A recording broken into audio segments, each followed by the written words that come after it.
He's getting to be high maintenance.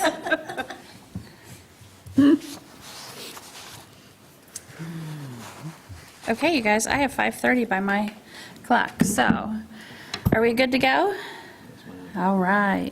All right, it is 5:30, and we will call the special meeting of the East Bay Charter Township Board to order. And if you will join me with starting with the Pledge of Allegiance. I pledge allegiance to the flag of the United States of America and to the republic for which it stands, one nation, under God, indivisible, with liberty and justice for all. Okay, Sue, you want to do a roll call? Certainly. Walters. Present. Lyle. Here. Cook. Here. M. Cortate. Here. Bartlett. Here. S. Cortate, I'm here. Friend. Here. Okay, we have not only a quorum, but we have everybody here. So with that, we'll take a look at the agenda and see if we have a conflict and look at approving the agenda. We have, Sue, do we need Babicas then, or did they? We don't. Okay, all right, so I didn't know if they still wanted it just as a extra I did or hear not. back from her, but Okay. she is good to go. Okay, well, so we're good. So we'll just remove Babicas from the business, and then we are left with the BSNA contract amendment, which is for an additional training day scheduled that they have recommended in assessing, and if it's not utilized, then they won't charge for that. But they were looking at their schedule and what they had slotted, and they thought that they would need that extra day, so. And then we have the 2024 draft budget for the General Appropriations Act. So with that, any conflicts? Okay, none declared. Is there a motion to approve the agenda? Make a motion to approve the agenda for the special meeting of Tuesday, October 24th, 2023 at 5:30. Support. Okay, motion by Walters, lots of support. You can pick one, Bartlett or Lyle. Any further discussion? All in favor indicate by saying aye. Aye. Any opposed by no? Motion passes. We'll have public comment. Is there any public comment? There's no public here. Let's see. So we will move on to the business before the Township Board. And first, I have on the agenda that BSNA contract amendment that I just mentioned for that additional training day schedule. Just wanted to go ahead and get a board motion on that, because that would go over the slotted amount that we had for BSNA if we utilize it. Is there a question or motion on that? Just trying to catch up on my paperwork here. Yep. And it would be the change request number 1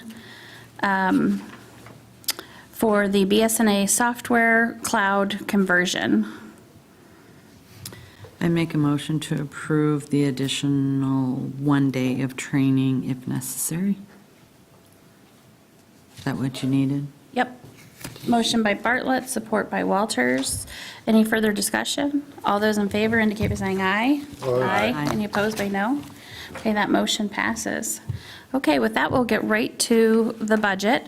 You had received the budget at the October 9th meeting. I did add in with that the resolution, just a draft of the resolution. And so we'll take a look at that. And then the budget is in here. And then I've also included at the end here for you, there was the, let me get to it. There was the notice of adoption that we did for the emergency service millages, the COLA CPI policy for the township, and just some information on that COLA and CPI. So with that, I could just walk you through some of the highlights, and then we can get into some, going through some of the details of the budget. The resolution that you have before you is effectively the same as what you saw last year. The only difference is on page 2 of the resolution, you'll see the fund numbers. If you were to compare the fund numbers in those boxes, they would be slightly altered in that we've replaced the 862, 3, and 4 with the 850. You remember that from the public hearing at the October 9th meeting. And then we have added Fund 284, which is specifically directed for the opioid settlement. So other than that, the General Appropriation Act is identical to last year's. It goes through, remember that we approve the budget based on department, not by line item, but by department. And then we do have written into the resolution some latitude with authorization for $1,000. Things can be switched between line items, but we are limited on anything that is personnel costs or capital. We can switch up to 1,000 on those, so just enough to, when there's a little difference in maybe an invoice that comes in or a meeting or something, enough that it'll cover it, but we can't use any of that to, and it certainly, and it specifically says in here, cannot be used to change any, or wages, yes, thank you. So, that, I'm sorry. Yep, no, go ahead. You had discussed earlier with Tracy and I about the transfer authority to maybe look at that $5,000 approval under section 10 to make a change to that. Have you thought anything more about that? Oh, actually, I was thinking more about, I think maybe what you're thinking of, and we can talk about this too, but what I was thinking about was the capital definition. So we really need to define a capital, because going into the capital improvement program, that will help as well. So with that, I would look at maybe defining that at, say, what I've seen most utilized is 10,000 and an item that is used beyond an extended 3 years. Right. So a useful life of 3 years or more. What has been, has there been a ability to transfer between, with any limit? With back to this, Yeah. so no, we have, It always had to come before the board, right? no, we have last a limit of 5,000 to transfer. And then it would go post-audit to the board. But if it's a situation that can't wait for the board meeting, Tracy, Beth, and I have the ability to meet if it's under 5,000. Right, well, that's the emergency purchasing policy. So, yeah. So it's, and then there's also that section 8, again, that talks about the 1,000, that has to do with the personnel line items and the capital line items. So 1,000, think of it as 1,000 limitation on those two particular things, and then 5,000 with overall from a general department to another. I don't think it's new, but I think it's newer. It's been a couple of years Yeah. at least. Yeah. I don't remember introducing section 10. I do remember section 8 because we've gotten bit by that before. Like, something came up and it was like, I don't know, $4 Yeah. over, ridiculous. And it was like, are you kidding me? And they're like, nope, that's out of a department. And we just thought it was, It's been there for as long as we've done the General Appropriations Act. But did we change the amount? Maybe, I think it was 3,000, maybe 10 years ago, That, maybe. are you thinking the purchasing policy? No, the transfer authority, or the cut. that's what I'm thinking. I think we're getting. I think we're getting them confused. Capital is different too, yeah. Can we start the meeting over again? No, we're good. We're good. We'll keep on going here. Let's see. That's, I think Glenn has a question. yeah. So this would still come in front of the board after the fact, right? Or no? Yeah, the board shall be Okay, notified. if it's done before it comes through the board and the board doesn't approve it, I mean, it's kind of crazy to have it, the board should approve it before it's transferred, and I don't know why we'd have a spot where we had to move up to $5,000 before the board approved it. Well, you might, because remember, we've got emergency purchases, so, something in HVAC goes out, whatever. It could happen in December 20th. Hold on. it could happen like December 20th, and we're close on our line items in that month. Well, that way, we could take up to 5,000 and switch it from contingencies over to there, and we wouldn't be in a bind. Well, you wouldn't be in a bind if you just went ahead and did it and brought it at the meeting. Well, in that instance, we would, because the end of the year would have hit, and you We wouldn't got be able to 13. change it. Don't we No, have 13? you cannot make any budget adjustments after 12/31. You can make payments with that 13th period, but you can't do adjustments to the budget after 12/31. And that hasn't changed. You see when we do the BAs and the AAs that you guys approve under the consent agenda, that's always going to be there. That, nothing has changed. It was just, we had had a discussion of if that amount was the right amount. That's all I was bringing up. Okay.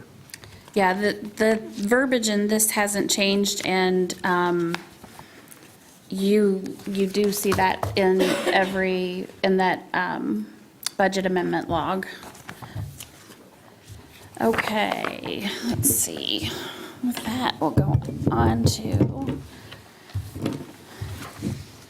some of the highlights that you'll see in the budget.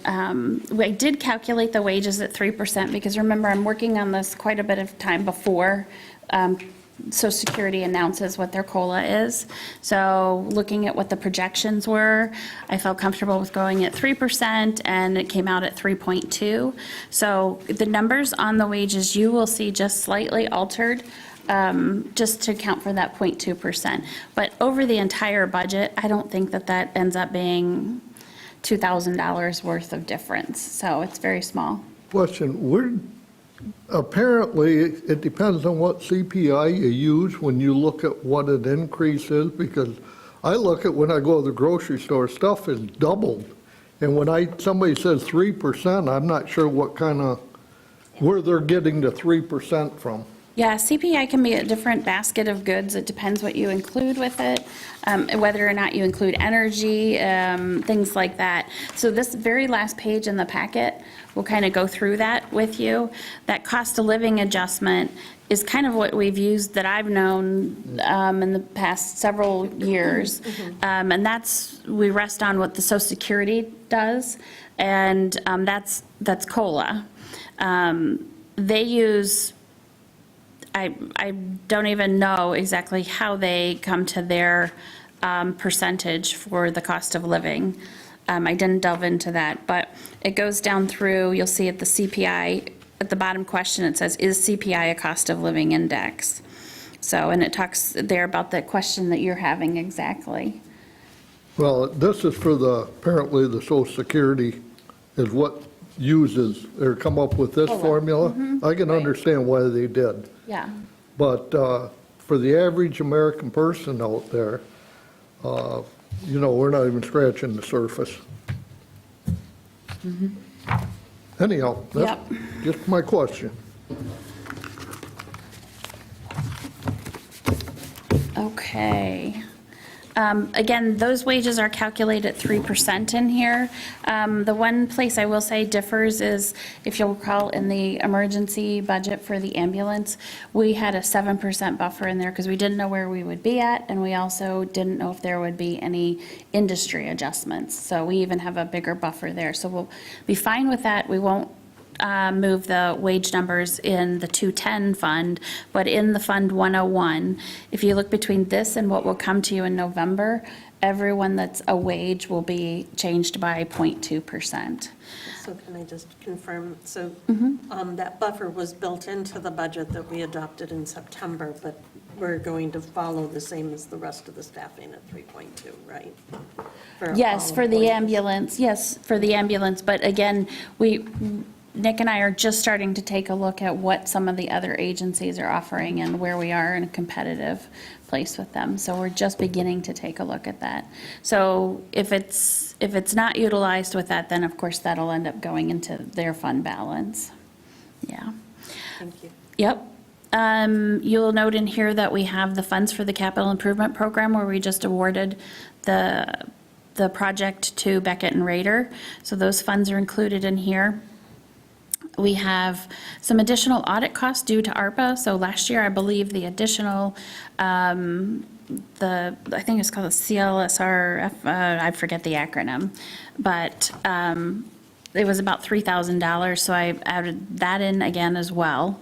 Not sure if we will need it this year or not. It really depends on when we receive in some of that project funding. But remember, some of the funds that we are getting from like USDA, coastal zone management, those are federal funds, as well as what we'll be receiving from the county, so. The assessing department, I've talked with Jim Baker, and we're starting to look at what it would look like if East Bay were operating their own assessing department next year. And I look for your input from that to, guide the conversations that I have with the county as far as, yes, we want to go on our own, or no, we're very comfortable continuing to utilize them. There's pros and cons both way. Pros are, it's been a very good relationship over a number of years, and they have definitely, knowing where our assessing came from, improved the assessing in our area for the county. So it's been a win-win for the township and for the county. Cons are, he's a little concerned there. It was very hard, and we were very lucky to get Darren, and Darren had a definite drive to want to live in northern Michigan. So with having one retire, Jim is more tied with what he can offer from a wage perspective than what we are. So he's wondering what kind of staffing he'll get if he even puts out a job description out there. So we can talk about that a little bit, but those are some of the conversations that Jim and I have been having. We have elections in 2024, and obviously that's something that we only have just, about every 2 years, so that's an increased cost there. Township repairs, replacements, we have the library roof on there to be done next summer, and an AC replacement that we're not entirely sure. We're going to see how that goes, but they thought it would be definitely smart to plan for that based on what they saw. Medical insurance is the same budgetary level, but we do have a plan increase. I think it was 6.9%. But we've kept it level because of the personnel changes and job adjustments. So if you remember, we have less full-time, and just then too, who's employed and whether they are utilizing or not availing themselves of medical, that sort of thing. But you can see that we've definitely, the pension plan has increased, but yet the medical has stayed the same. So that's been a difference in the personnel changes. The HRA is budgeted in fiscal year 2024. That still is a gap that exists. So we continued with the solution that the board implemented last year. Softwares and computers, we're in the middle of that BSNA cloud conversion that we talked about last year. It'll be completed in December of 2023, and all of us are pretty excited about that Christmas present. I'm pretty excited and maybe a little nervous too, but that's okay, that's good. The budget does include a VC3 cloud conversion. The cloud conversion is, it is, I have it in the number here. I believe it's like $6,000, and then it's $1,000 and $1,100 per month for our contract with them. So if we don't do the cloud conversion, we have to buy another server. And guess what? The server's the amount of the cloud conversion. So at this point, I think that we should go with the cloud conversion, and have talked with VC3 and BSNA. Hi, how are you? Hi. Are you here for the neighborhood association? No, I'm. Oh, the book club. That's over at the library tonight. Oh, tonight it is. Mm-hmm. Thank you. Have a good one. Wonder what book she's reading. We should have asked. Anyway, so did discuss with VC3 and BSNA the best timing for that cloud conversion. Trying not to, do too many things all at once, and what's the best process.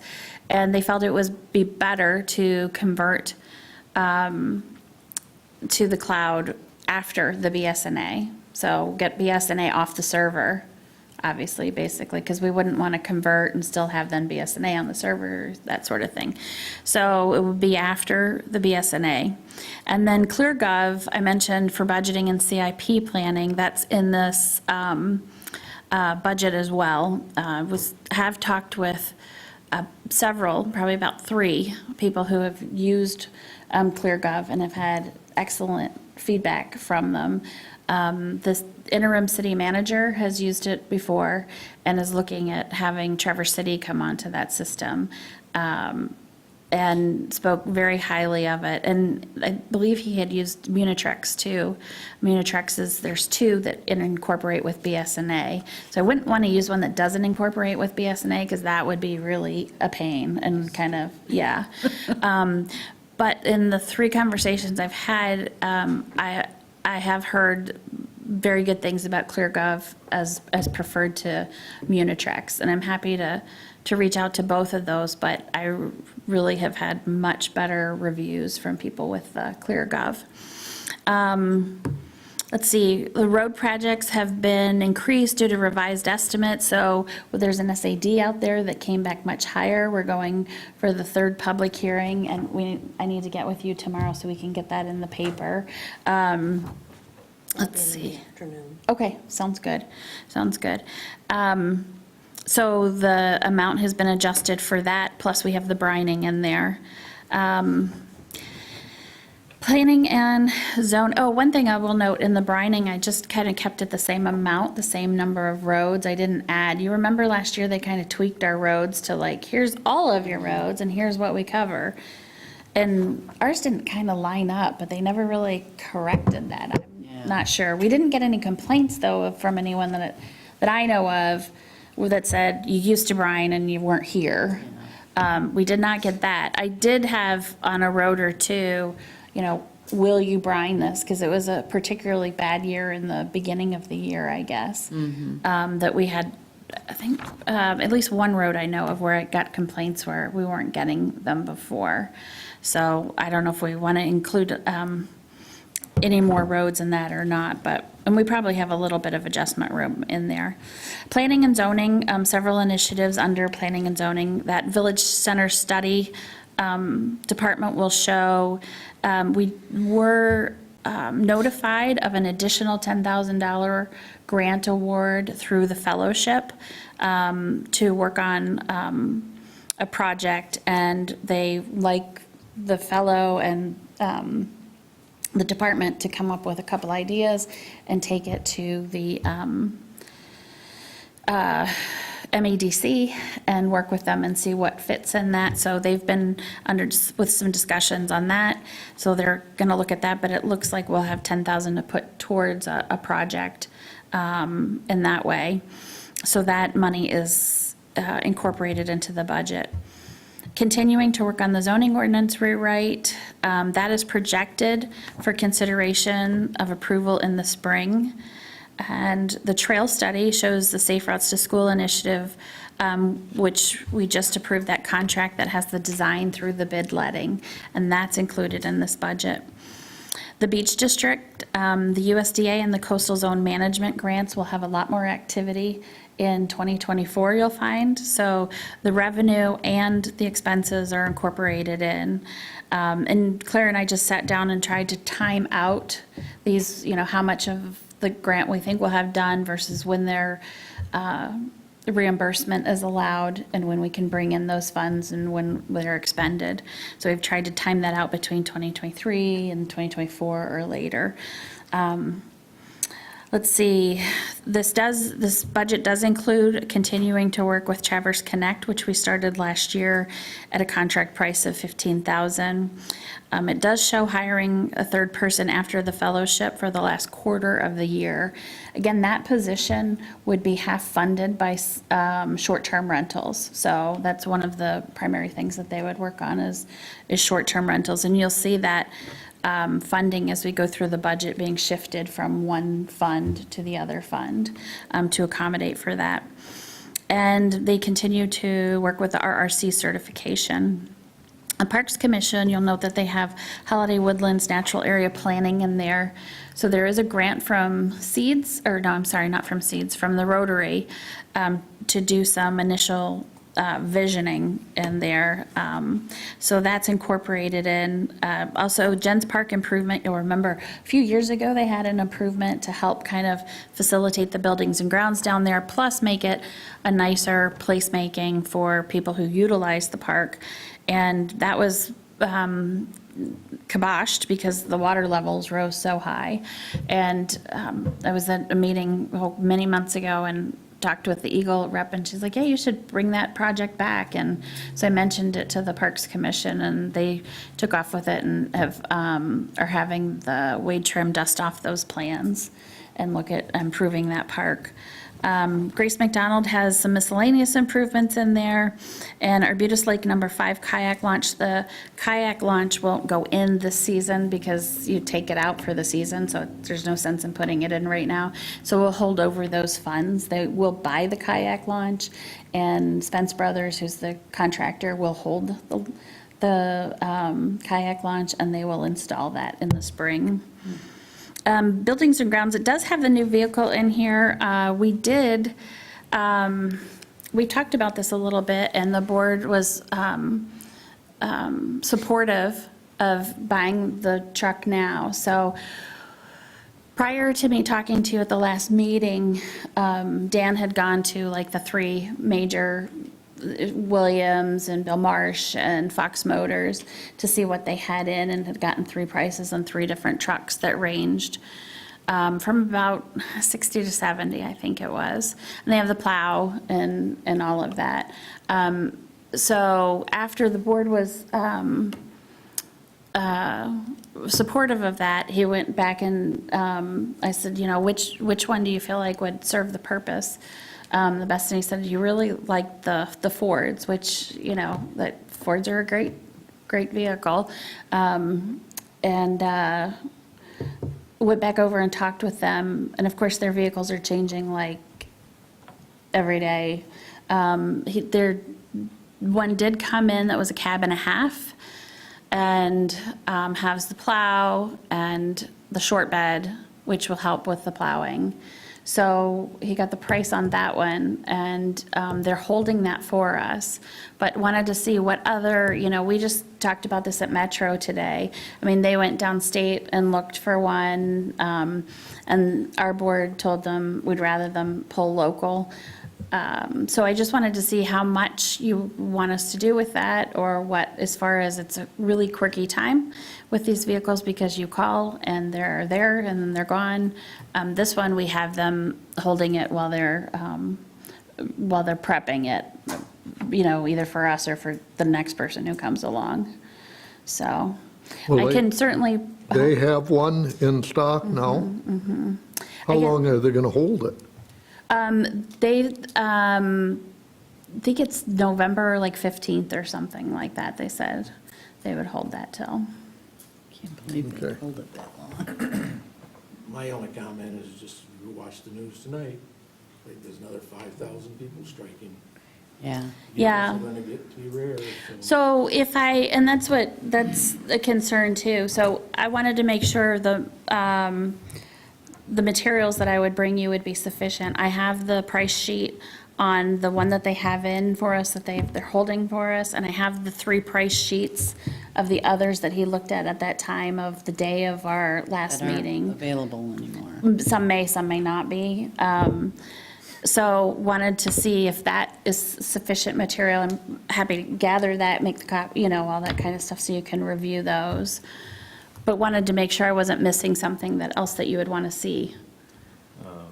I mean, I would support, you know, reviewing that and moving forward with it, but to Matt's point, that plant that makes that truck shut down last week. So if they're gonna hold it till November 15th, that probably means they don't have it yet. That probably means that, hey, it's coming off the line and it's gonna be loaded on a truck and delivered to us. It may or may not show up unless he's seen it in person there. They have it They there, have it, yep. okay. Yep. He said they got it in, and when they prepped the vehicle for the lot, they noticed an issue with something in the motor that they're changing out. And he goes, we have to wait for the part. Chances of getting a part are gonna be, Yeah, well, that's what's getting us that time, like, it's like, Right. why are they holding it? that would make Because more they have to sense to me wait than for that them part. holding it. Yeah, they have to wait for that part, so. All right, well, go Is ahead. it white? It is white. The reason I asked, coming from downstate, went, of course, on the expressway through Saginaw, and there's a spot there, I don't know how many acres, but it's all white Ford pickups. Seen that. They must have thousands of them in there, brand new. Well, I'll bring those documents forward to you for the November meeting, and I'll verbally tell him that the board seems agreeable to it, and we'll take final action at the November 13th meeting. If anything happens with that before that, I'll let you know, or we'll figure that out, but I think that should be sufficient. And, okay. I guess one other question, can you put, if that's what we're gonna get, can you put a deposit down on it? And you gotta wait till they get the part anyhow. Yeah, I don't think I think they know we're a township and we're not going anywhere. So I don't think that they're Okay. due, but, No, but we do have a full board here, so we could make that action. okay, that's fine. That's fine. I mean, I can go grab the things if you really want to. Of course, this is the budget on the agenda, but we do have a full board here too. So, I guess I would err on that side, Beth, because if somebody comes with a better offer in the meantime and the part's there, are they going to say, well, you know what, Township, you can get the next one? But if we make a decision now, it would be in line to be ours. then that's fine. If you want to do a deposit, happy to do that. Yeah, I would. I Okay. don't wanna lose it. And I think I can do the deposit under the threshold of I think that would be fine, if you guys are all good with that. I'll do a deposit that's within my spending ability, so, okay. All right. Let's see, where we're at. Do you need a motion or anything to do that, or just a consensus? I think we can do that by consensus. Like I said, I'll keep it under what my authority, yeah. Let's see. Increased contingencies, I put from 5 to 10,000 on there. And then this is not out of the general fund, this is out of a specific fund, 80,000 and that is an estimate. We really have no idea how much it will be, but that was kind of a wild guess, with the help of Leah. About 80,000 in electronic improvements for this meeting room. And some of the things, we talked with them about, cordless mics are one, and which I think will be fabulous for this room, because more people can use this room if we have cordless mics, because this takes, to get this done right and have everything routed correctly takes at least an hour and a half, and that's if you've done it a couple times before. So it's kind of intensive to put it back up correctly, and the mics will just be a lot more user-friendly too, as well, with if someone's presenting, having the mic that they can move around with without the. The projector would be improved and more user-friendly, better to that part of it too. They They went did, through a whole lot of different things, went out for bids, they came in and they photographed everything so that the people they were showing things to would know what the setup was. yeah, they haven't formally gone out for bid yet. They're creating that bid, and they're having Sue and I review their bid. Once they go to, then we'll put it out for bid. But yeah, you're right, they're improving that, and we did hear from them and somebody else too, who said, you won't believe how much better just the picture will be, even still utilizing the projector. Because we did talk about, do we go to screens instead of the projector, but we have that infrastructure. They said that it would be much improved. So I think go ahead and utilize that. And we're also having them do like a rolling cart, I guess, that would have the TV on it, that would be much easier for us to do, have people remoted in for meetings. So right now, it's a bit of an ask for us to have Leah, they work with us so well. I can't thank them enough. But we're like, yep, we need to have somebody remoted in for a meeting. And it's, what, an hour that they're over here, or maybe more? Each time, Yeah. setting up and tearing down. Yeah. So that'll be much better. And I'm not sure, there might be some equipment, I'm sure, over there that they're upgrading as well. Casting unit. Yeah. maybe. So, and with that, I think it will increase the ability to use this room a lot. Okay. Any questions at this point? All right, so if you look through the budget that's in front of you, the blue bar budget, I've mentioned up top here, this is the budget that you received October 9th and have had a chance to look at, but any changes that I've made, I do have highlighted, both in the notes and in the 2024 requested amount. So this gives you the funds that are listed in the General Appropriations Act, which is the 101 General Fund, the 206, 207, 210, which are emergency services, the 230, which is short-term rentals, 245, which is Public access. public access. That's where the 80,000 is coming from. The 251 is, TNA. yeah, that's right, trust and, yes, and which is a little quirky. We're not even quite sure why we have to, that is very quirky. They just keep telling us we have to budget for it. I know, because you just budget for general And we just- and special revenue funds. 284 is the opioid, and 850 is the new lighting one.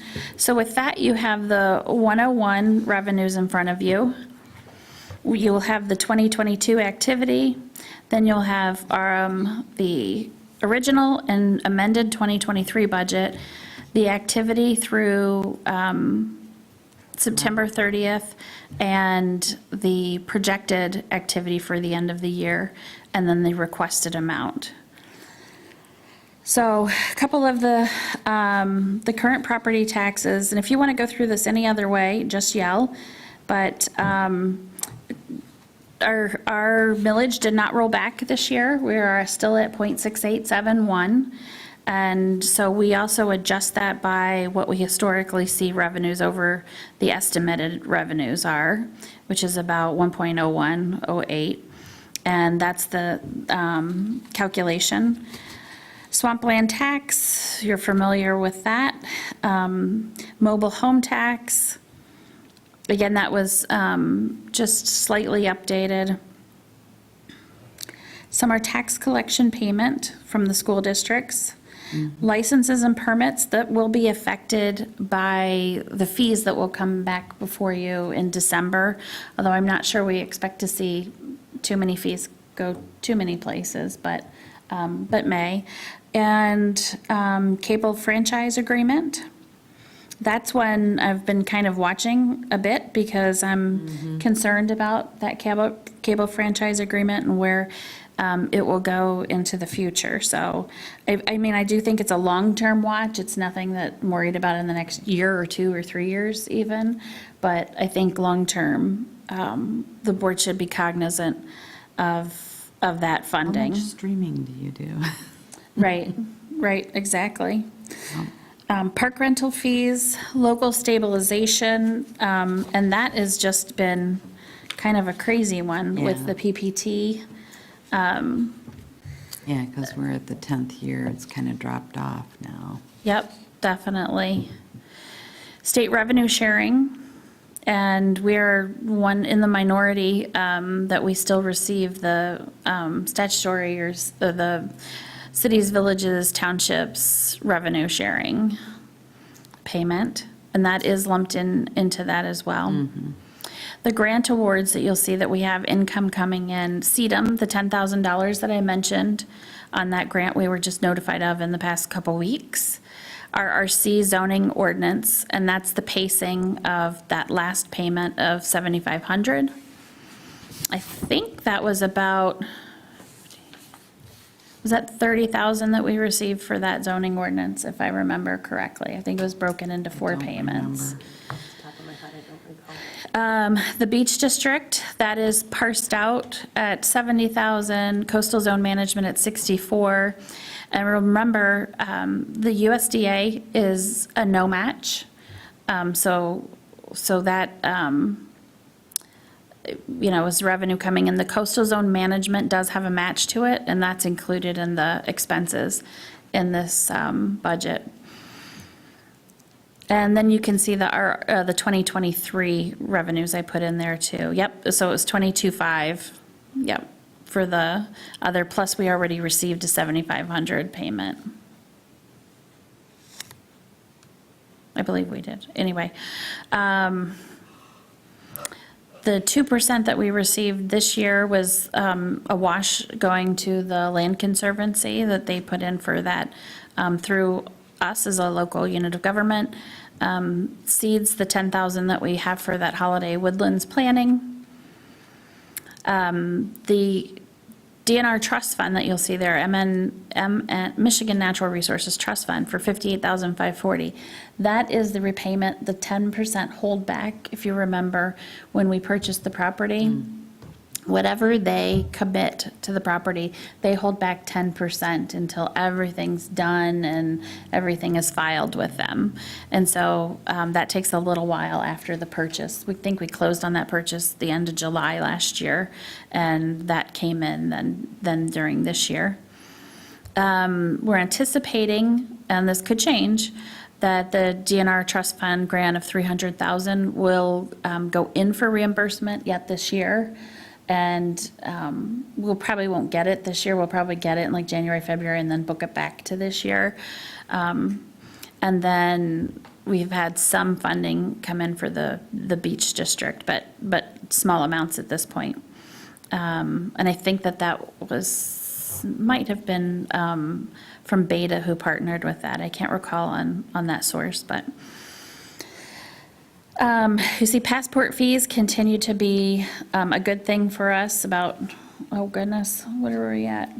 Passport fees. 16 grand Yeah, by the end of September. yeah. So that's been a good service and a nice revenue addition. The election reimbursement, do we have any in this year? We received 7,500 this year from 2022. But it's kind of the unknown for 2024. If we have a presidential primary, that will all be reimbursed at whatever our cost is. And then the state with the grant that the county applied for will also give us reimbursement for expenses and equipment.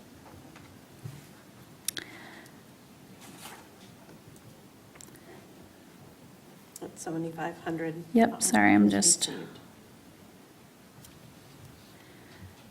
Is that what you're looking for? Yeah, I think so. It's under. I thought that we had put in some election reimbursement in the revenue side, though. That is the revenue side, the 580. But budgeted, I think is what she's saying.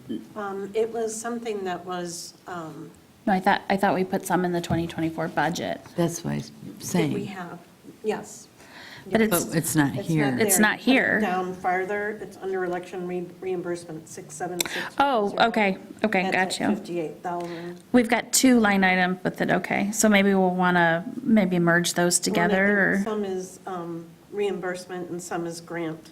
It does say grant and reimbursement under this 58262, okay. but the other is just a straight 676,000. Okay, so we can figure that out, but we did talk about how much we estimated that being, and we felt comfortable with that 58,000. Correct. Whether we divide that up between 30 and 28, or 58 total in one is, okay. Sorry, that's where it was confusing me. I was seeing a 0 up there at the 262. Yep, I looked at that when I initially looked at the budget too and realized that's where it was at. Yeah. Okay, you'll see that transfer in on the 699 line item, that is a transfer in from the short-term rental fund that goes towards the 4 months of that employee in the planning and zoning department. The Township Board, Department 101, Can I stop you a minute, Beth? you bet. Septic plant, is that bonds paid off now? No, I thought it was supposed we to. just paid one bond, we made the last payment before I left on vacation. That was the only one And it we had, was, wasn't it? no, it was 336 that we paid off. We still have the septage, there's that one really big one that's based on flow and everything. That is still out there. Okay, because I thought there was only 2 bonds for that septic plant. The one was paid off, I think, before I left, or shortly after, and then we had the one small one yet. Well, the septage interest is remember, we did an investment into the septage? Right. That's what this is. Okay, so the bonds are paid off, though, there's 2 bonds. This is separate. Yes. Okay.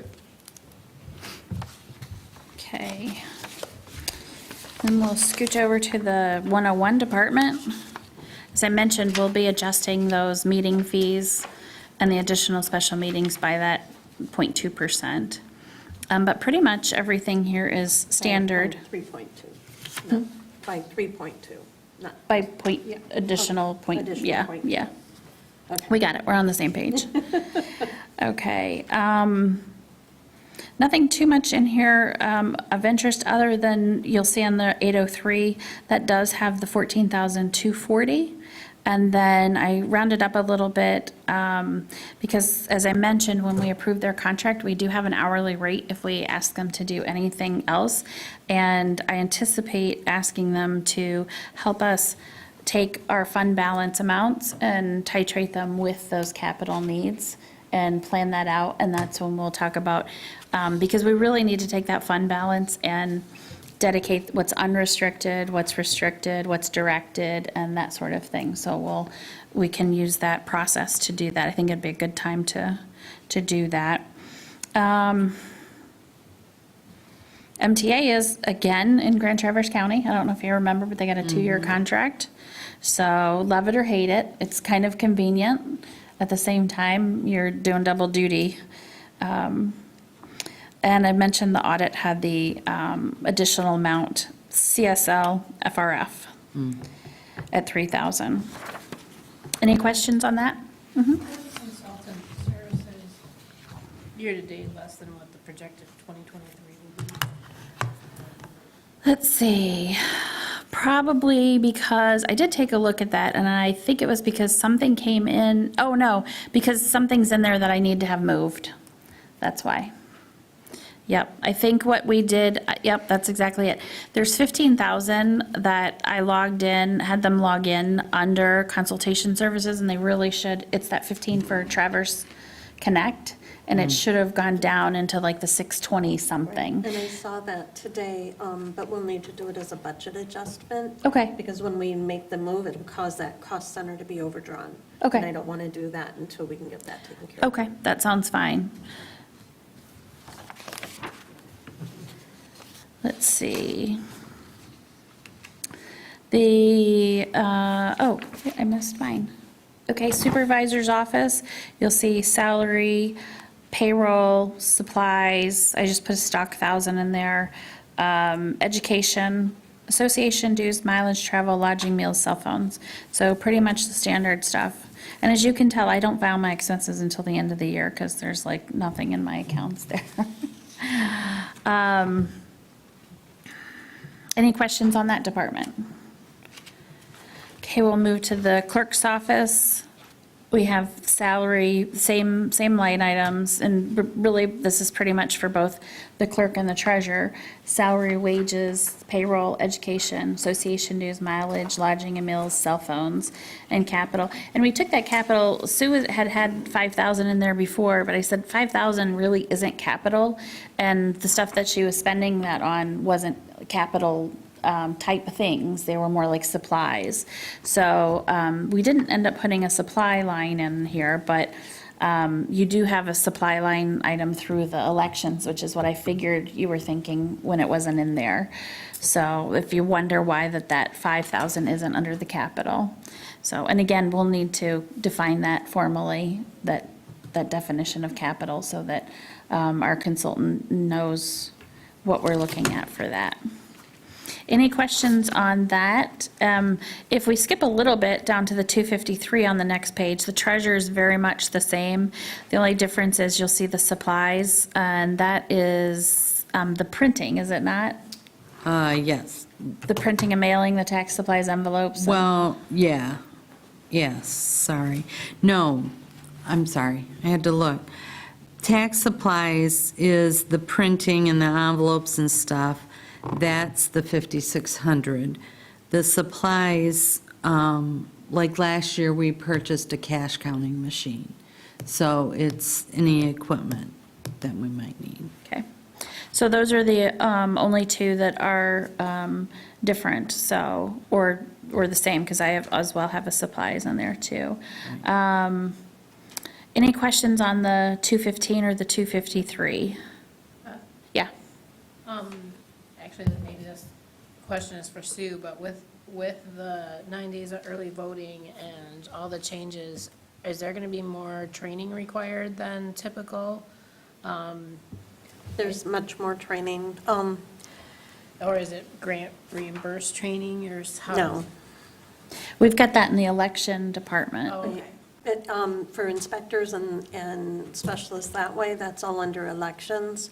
Holly and I have been using the education line item for all the different opportunities for education, relating to election this year, and then we will next year as well, under the clerk's one.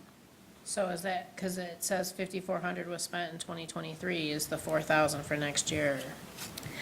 I think we had looked at that, and Sue had mentioned that a lot of the training they're doing is in 2023 for 2024. In 2024, there will be less opportunities and less time for training, Because we and, won't have the time to leave to do it. yeah. I will come to the board if I think we need to have more, but I think that should be adequate. Okay, I just wanted. Thank you, I appreciate it.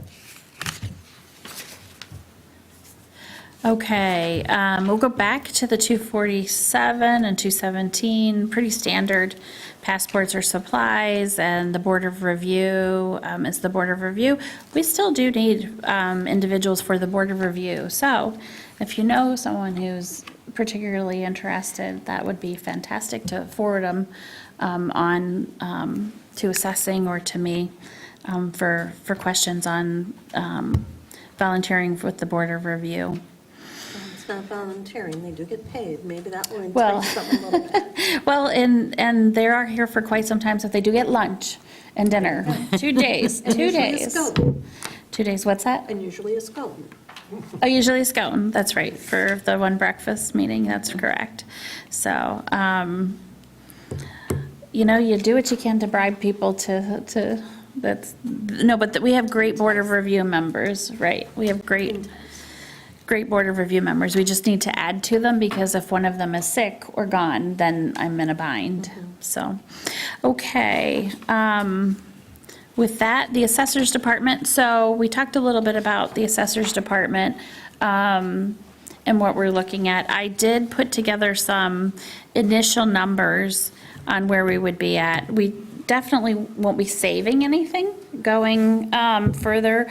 I have talked with, if you know Shyla Cayender, she's all over the assessing world in Michigan, teaches classes all the time. Talked with her about, wages and job descriptions, talked with Jim Baker about it, and it is getting harder and harder to get assessors. And if you go to an assessing continuing education class or certification class, you'll find why. I mean, it's a much older demographic, and far fewer people going into that Well, and what, industry. you need a level 4? No, need a level 3. MAAO, which is the former level 3. Oh, level- Yep, but we do need an MAAO with experience. You know, one of the things Jim told me one time, and I was like, yeah, you're right about that, is he said, Beth, it's a really unique township to assess. And I'm like, oh, how so, why? And he said, you're just so different than every other township in the county, because, he said, like Garfield, he said, you get very good at commercial, and you do a lot of commercial, and residential, and that's pretty much it. He's like, you know, you go out to Mayfield, you do a lot of agriculture, or you know, Acme, and that's it. He said, you come to East Bay, and he said, you have waterfront, non-waterfront, and he said, even with the waterfront, you have Grand Traverse Bay versus inland lakes, which is completely different. Then you have a healthy share of residential, clearly, but yet you still have some commercial and industrial. And then we have some larger recreational facilities, the skating rink and Sunrise, Mount Holiday. And he goes, it's just really, really unique and diverse. And he said, you need somebody pretty seasoned. So with that, just looking at we've kind of knocked around a little bit what that composition would look like, and we think it will be an MAAO who's experienced and can handle taking over that assessment role, and then looking at like maybe an MCAT or an inexperienced MCAO, which is a level 1 or a level 2, that we maybe would have less experience but could be trained. So, yeah, it doesn't look like, as a matter of fact, it might even be maybe 10, 15 grand higher, believe it or not, but they definitely have some suppressed wages too, so, through the county, so we benefit through that. Any thoughts on that conversation that they're having with the county? I mean, it's not a done deal. I could certainly say to them, it's our board's intent that we want to continue contracting, and no matter what, we want to contract. Will you work with us? And we may have an open ear to that. It might have some challenges for them, but also if we say to them, look, we're interested in just, bringing that back in-house, they're open to that too. We're not going to leave them high and dry because of the transition that they're experiencing with their personnel. And just for Matt's benefit, the reason we ended up with the county, and there are places, like some people will tell you, you can't have the township assessing done by the county. You can, as a matter of fact, there are some counties in the state who do it for all of their entities within the county. The reason we ended up with it wasn't entirely, but it was a situation we were all in where the assessing was proven to be extremely lacking, to the point of absurdity. And we went out to do an RFQ or an RFP for proposals, and there was like nobody who was going to be. Nobody wanted to touch us. It was crickets. It was crickets. And I remember Glenn was very happy because we even got the county to consider it. And we did get in one other bid because we begged and pleaded to, hey, would you do this? But they knew it was going to be a full reappraisal. And so their bid was like 3 times what the county was 2.5 times, if I remember correctly, what the county was proposing. So it was kind of a non-issue. The township went with the county, and they have been able to correct that. And I think Jim is very confident in the role that he would end up turning over to someone. If we wouldn't probably got the county, we were to the point where the state was going to take over our assessing, it was that bad. And so we talked to the county, and the county said, yeah, they do it. And so that's how we got into that. We didn't have any assessors left. And I remember there were some commissioners at the time, this is years ago, 2005, I think, who weren't very happy about that, but what they didn't realize is we didn't really have a choice. No. And the county almost didn't have a choice either, because, they need that assessing to be accurate as well. Yeah. Mindy, were you going to say something about that? Is it a possibility, since it's a contract, to increase the contract amount to give the flexibility to the county to hire at a better wage? It may be. I mean, because you mentioned, if I heard you correctly, that the county has more strings attached to their wages. And Yeah. if it's a contract and their client, being us, is willing to pay more, are they able to give those wages to that person? Yeah, I mean, I don't know. I would think that that would be an option. I will say, I know with the DPW, sometimes they have to adhere to that county policy, even though it's the 5 watered and sewered townships paying those invoices, they still have to adhere to those policies. But, I mean, that's certainly something that I could take in discussions, with their admin. Well, it may be complicated too, by their union agreements, where they have to follow that as well. It's true. I don't know. I don't either. It's just a question, Yeah. because I think that at where I work, they call it the war on talent, and you can't find anybody, right? But the relationship with the county and everything, in my perspective, has been working well. It's just that we have people that have decided that they're gonna move on to different things. And trying to find those right people, it's not because there's a relationship problem with the county, it's just that those people are retiring. Right. So I just want to look at all possibilities. Yeah. Yeah. One of the things I'm very happy about and so much appreciative of, and it's reciprocal with working with Jim, is that whatever we decide over the next year, either way, we're not going to leave each other high and dry. I mean, we have very good commitment he has a commitment, and also remember, he is the certified, assessor for the township, so that has responsibilities with it. And he's the designated assessor for the county, so if something were to go right, it goes back to him anyway, so, but yeah, he's made that commitment. He's like, we're going to make sure, like, if we have to bring somebody in, that they are comfortable. He's going to, I asked him if we interview, he'll sit in on interviews, all of that kind of good stuff.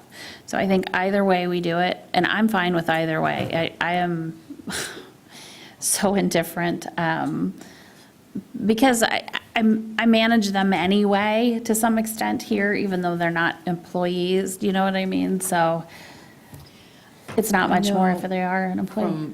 From the treasurer's aspect, from our office, we work very closely with assessing, like, all the time.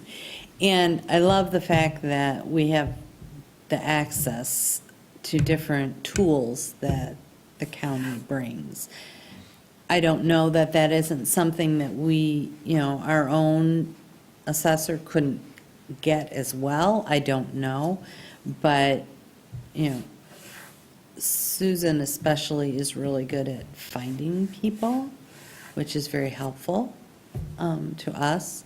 And, it's been a great working relationship, but I would be interested to see if we couldn't find someone as an employee or a contract for just the township. I think it would be interesting to see that aspect, do a little bit more research on it. Well, go ahead. Do we need at least a level 3? They got new terminology. Are we to the point of a level 4 or close to it? No, we're good. Okay. The level 3s, I think, are probably as hard to find as, just about as hard as level 4s. Yeah. And I know I'm old-fashioned, 1, 2, 3, 4.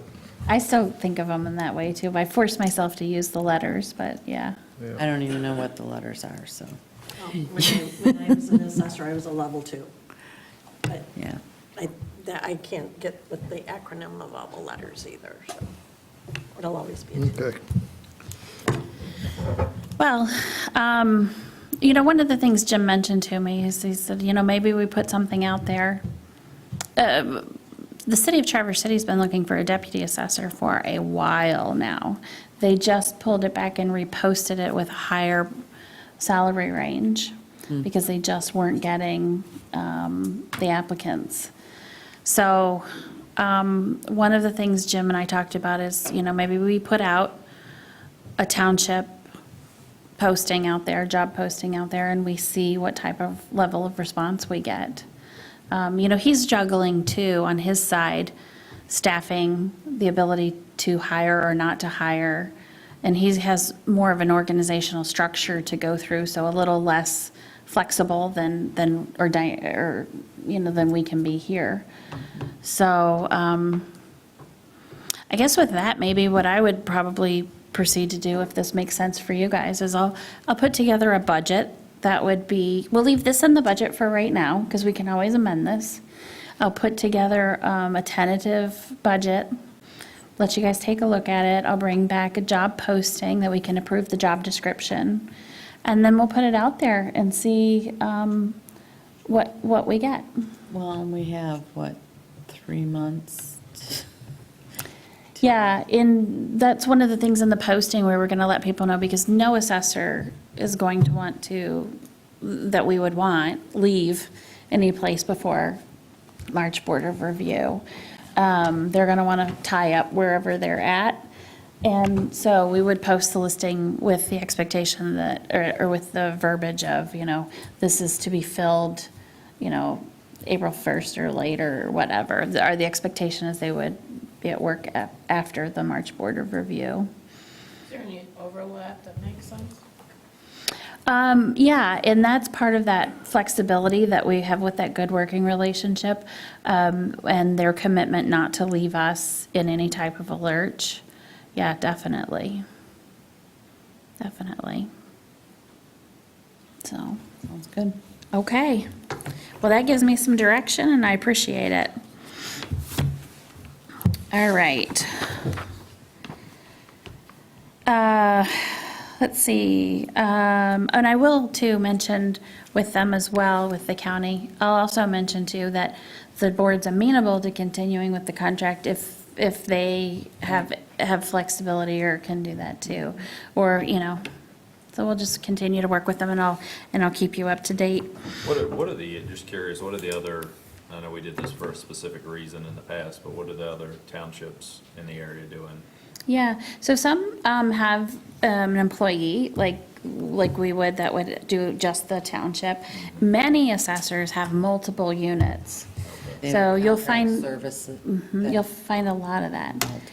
I really truly believe with the size of our township, we are best having staff committed to just our township, where you tend to find some of the assessing issues.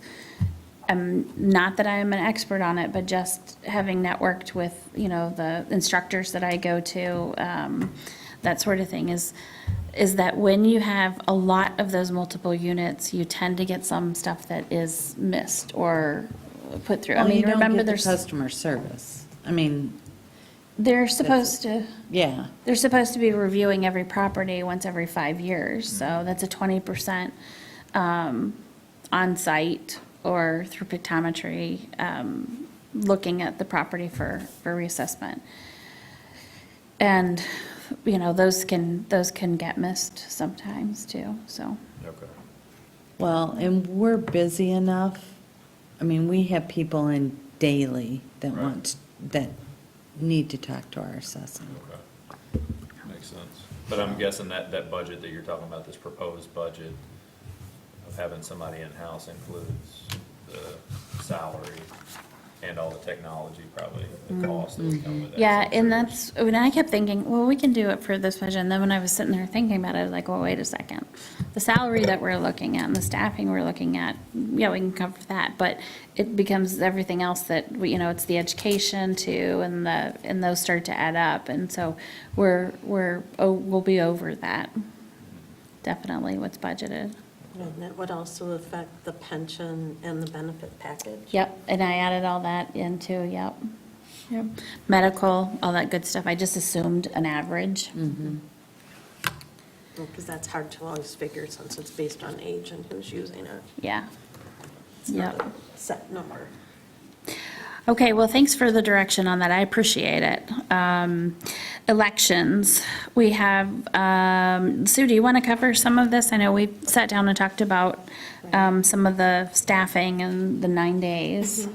Well, what we've done is broken it down to election day and early voting, because early voting will allow us some reimbursements from the state, and also partnership with our other 4 townships, with them paying partial back to us for those expenses of that staffing. So I wanted to make sure we could keep it separated, so we can track it well for reimbursement. So you'll see, we do have a board meeting fee added. That's for the 2 trustees that are on the election commission. There's the election wages. That is standard for 3 elections for precincts and absentee counting board. There's the early voting inspector wages. That's the one that will allow for the reimbursement at $15 for 8 hours a day for 3 inspectors. And then we'll also have, above and beyond that, reimbursement from the other 4 townships. We have the payroll expenses, because they will hit that mark where there will be payroll tax withheld and paid on their behalf. There's supplies and early voting supplies. Again, we can capture some of those costs back with the agreement that we have with the other townships. There's contract services for the software, the maintenance agreement on the equipment.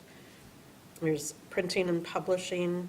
We do have contract for election assistance. It's typically been a couple days a week. We've had a couple of our chairs, our past deputies have come in with the expertise to be able to help us maintain in the office the absentee ballot processing and getting all of that taken care of, so that we can breathe a little bit. So that was in the last election cycle. It will be there again. There is the capital outlay of the $25,000. That's for any equipment and different needs we may need to purchase for the precincts and for the absentee counting board, as well as early voting, and then the equipment capital purchase. So it's, a lot of things are interesting, to say the least, because we did, I had put some numbers together, and Beth went with her spreadsheet and tried to calculate it to see how much different we were, and we were both pretty close on spot on with those things, with trying to figure out, okay, if we have 5 inspectors, they're working 9 hours a day, and the early voting, how much does that equate to? How many hours are they working on election day? How many hours are they working in the absentee counting board? How many hours of training will they have set up? Those kind of things. And so those numbers are pretty spot on with that. And if it's not used, it's not going to get moved out of there. It's for this board to make a decision on how it would move forward. That's a nutshell, if that helps. So, and that reimbursement, as we were going through the wages, we did kind of calculate what we thought the reimbursement would be based on the percentage that the townships are paying back in on those wages, and then the state mandated amount of the max that they would pay it. And, right. That- And if I can interject. just, Yeah. I was just going to say based- that's the 58,000. Right, and we had based on $18 to $20 for the $18 to $20 an hour for the 9 days of early voting, and then the set rate that we have had in line with our resolution that we adopt for precinct and absentee counting. Well, I got some questions here when you guys get done, because I took a look at 2020, what we paid, and it figures out about 85% increase, almost $100,000. And I thought, the state passed this, we're going to have 9 days early voting. Any idea what that 9 days cost, and does the state reimburse us for it? And keep in mind, it is state, it's a change to the Michigan Constitution by the voter initiative. So the state is charged with putting it in place, but whomever voted for the majority of the voters that wanted it, that's how it came into being. They are reimbursing $15 an hour for 3 inspectors each day for the 9 days. That will come back to the township. It's going to filter through the county and then to the township in 2024 only. And then the agreement that we did with Acme, Peninsula, Whitewater, and Union makes up 55% of those expenses that they will be contributing to above and beyond that $15 an hour that we would have. Okay. The other question is, it said early voting supplies is $35,000. Does that cover the other townships? Are we going to get reimbursed? We will be getting reimbursed. Okay, all the money that we get reimbursed, that goes back in the general fund then? We have talked about creating an elections fund, but that's not there yet. So kind of like how we have short-term rental fund, where we would do it as elections, but at this point in time, it is general fund. And, That's part of the 58,000, Glenn, that's on the revenue page under election reimbursements. On page 1 there, it's under the revenues. What did you ask about specifically? It was the supplies, right? The early voting supplies? well, the supplies, they show supplies, one line item, and I'm assuming that's for the general election, that's 20,000, and then early voting supplies is 35,000. But I was kind of taken back. I realized they come out with 9 days. 3 times. That's Yeah. 27. And, Yeah, and there's no additional wages in here for Holly or I at all. The state's still trying to figure that out, and if that can be a reimbursable factor from the partnering townships or not. We're by statute obligated to do 9 days of early voting for our residents. The question that keeps getting asked is, but those that have taken on other townships, that's not the statutory duty. How does that get compensated? There isn't an answer at this point. okay. Well, and I think they could, I mean, we can charge them for that time that we've invested in already, for sure, because that'd be a reimbursement of it. But that would not be for Holly or I, because Right, we're that would just under be- resolution for, the annual resolution Yeah. for wages. That would be, as we're doing right now with that 55% reimbursement for all other expenses above and beyond what the state reimburse. So does that include the training that you've done in 2023 for the 2024 It's election? not going to include anything for Holly and I. It wouldn't- No, you're asking if the training that they've gone to is reimbursable through that 55% cost sharing? No. Because they have to take that anyway. We would be taking it for our residents, regardless of if we went alone like Garfield's doing or Blair's doing. We want to make sure that we're on top of everything for making sure everything's accountable, accurate, and above board. Agreed. However, the other townships that are benefiting from you going to that class, at least the cost of the class, not necessarily your time, I think should be, or could be, or you see where I'm going. Well, for the majority of it, they're all going to these two, Oh, okay.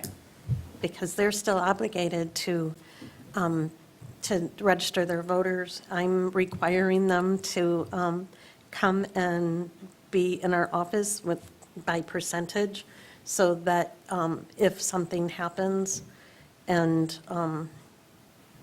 I've got to run payroll, they're there and they can go out into the precinct and work on troubleshoot as well. You know, and if this does not go in the way that they want to continue, they have to have the knowledge to move without us. Okay. I hear where you're coming. I had not thought of it that way because it's not specific to a site agreement. It's for the statutory part of the job.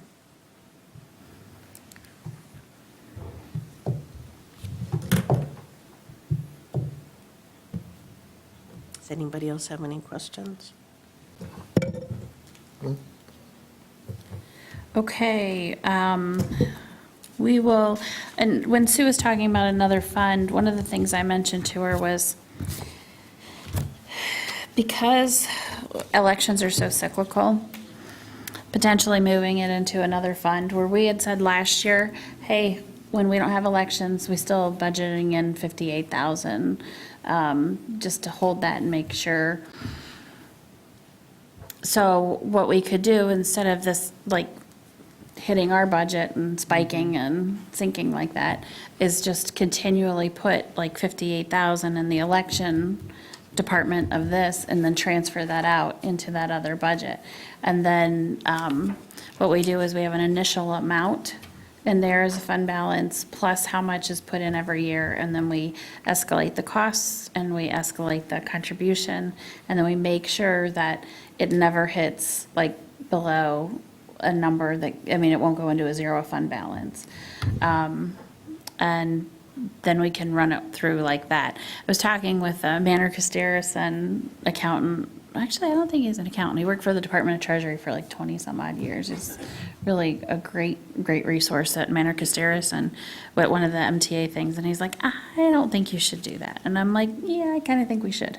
And he's like, I just haven't seen it done like that. And I don't think you need that level of detail. And I'm like, I kind of think it would work well. There's nothing that stops us from doing that from an accounting standpoint, or an auditing standpoint or anything. And what I think it does is it's just one of those departments we're always going to have that spike and lift and spike and lift. So, By statute, we have to do it. We don't have an opportunity to say, we're not going to have elections this year. so, all right, any additional questions?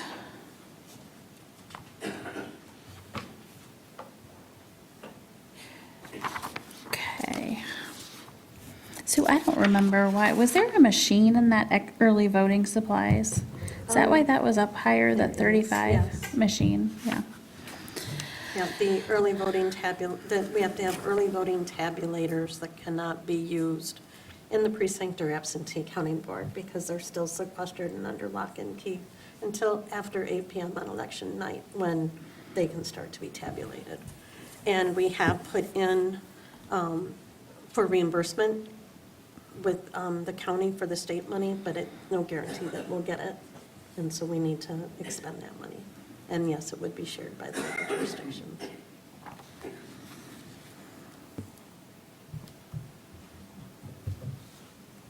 Also with the laptop, they're a whole new system with early voting poll book instead of our poll books that we can use on election day, also sequestered under lock and key. Okay. And I think your contract election assistant, you had 2 assistants, 6 hours a day, 4 days per week. And I think you had that for like a couple of weeks, but you were looking at really titrating that to see what level you needed. Right.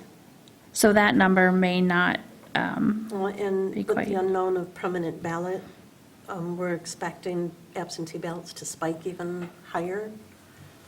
So that may or may not be adequate, depending on how many hours we will need them in. okay, other questions? Okay, we'll go on to the 265. You'll see the traditional office manager, bookkeeper, down into our individual items there. Again, mentioned to you the computer service that has the VC3 upgrade to the cloud.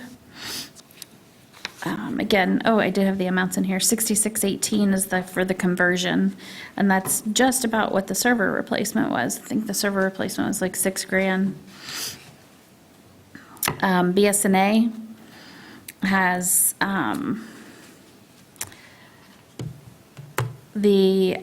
my sheet. Yours is hopefully, let me see yours for a second on the sheet. Oh, good, yours is highlighted. Mine's the old one, okay. It should have highlighted there that was the computer service was updated and BSNA was updated to show for the ClearGov budgeting and the CIP, and then the BSNA annual fees. let's see, down to some of the more dynamic line items that we'll see are like the capital major repair and replacement.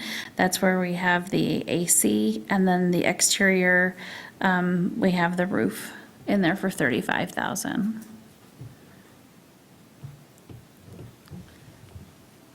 Do I have that right? Yep, in the interior. Any questions on this department? Okay, we'll move on to road projects. As I mentioned, this is bumped up due to that. You want to do employee benefits first? Oh, did I miss that down at the end? I sure did. Gosh, I don't like it where I didn't have the page to switch at every department. Yep, employee benefits. Again, I mentioned that 178 you'll see is about what we were at with 2022 activity. Even though we've had 6.9 and 6 point whatever last year, I can't recall, changes. But the staffing and the personnel have changed, so that impacts that number. We have the HSA deductible in there, we have the full HRA expense, but as you can see, for example, like this year, we haven't utilized that.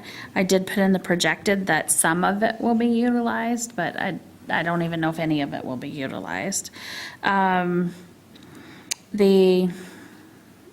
life insurance, as you know, is the short-term and long-term disability and the life insurance, and then the pension plan.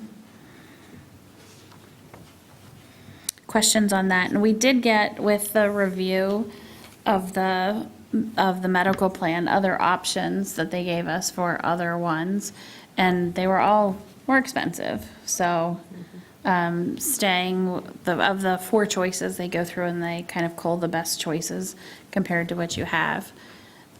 We're better off staying. As a matter of fact, I was kind of wondering why they even gave us those choices instead of saying like, Because we I said, don't give us know. some choices. We want to see what else is out there.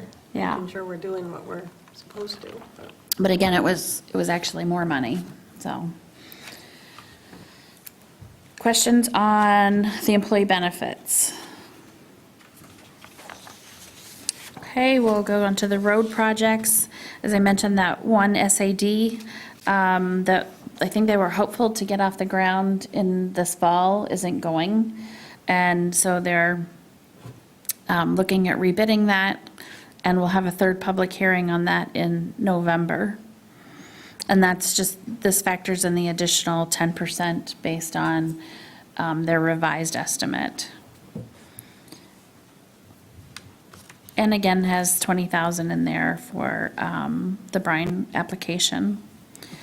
Utility, streetlights, pretty simple. Village center study, we kind of went over that before. That 10,000 in there is that fellow grant that I told you we just heard about recently. And the 7,500 is, and this will probably come back as a budget amendment. I have to take a look at it. But once we hit that amount with Giffords and Webster, that was their contract, and it has taken a little bit longer as we've gone through this process. Their additional amount in that contract was like $1,500 a month. And so I just planned out several months into it, asking Claire, when do you think we'll get that through to the Planning Commission? Let's see, mentioned to you the trail study, that's the contract that we just approved.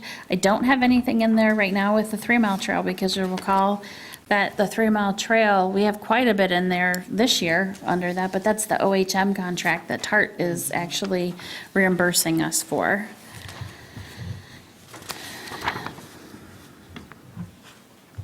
The Bay Shore, you'll see the increased activity that I mentioned to you. And then Planning and Zoning Department, the positions, the second one that you'll see is just about 4 months of that position. I think it's about 4 months. And let's see. We haven't scoped out exactly what that job description will be, because it will change a little bit, being, partially funded through the short-term rentals. But that job description will come back to you for approval. We have kept some in there for legal expense and contract services. Any questions on the 702? I guess one question on the employee, adding the planning for short-term rental position.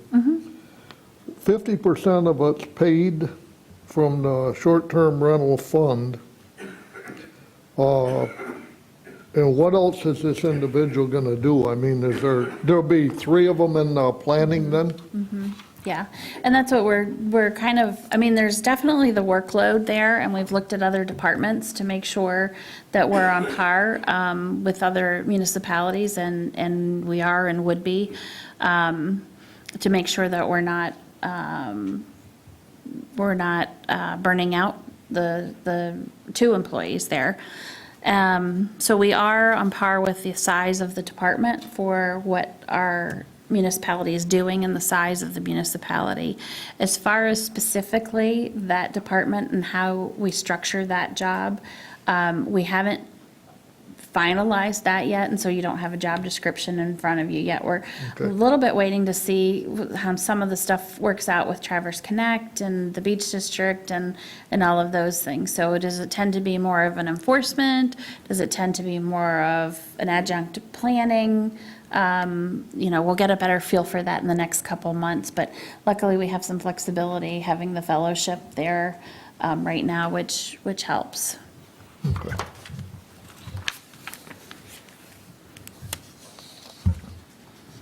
Let's see, Board of Appeals, pretty straightforward, as well as the Planning Commission.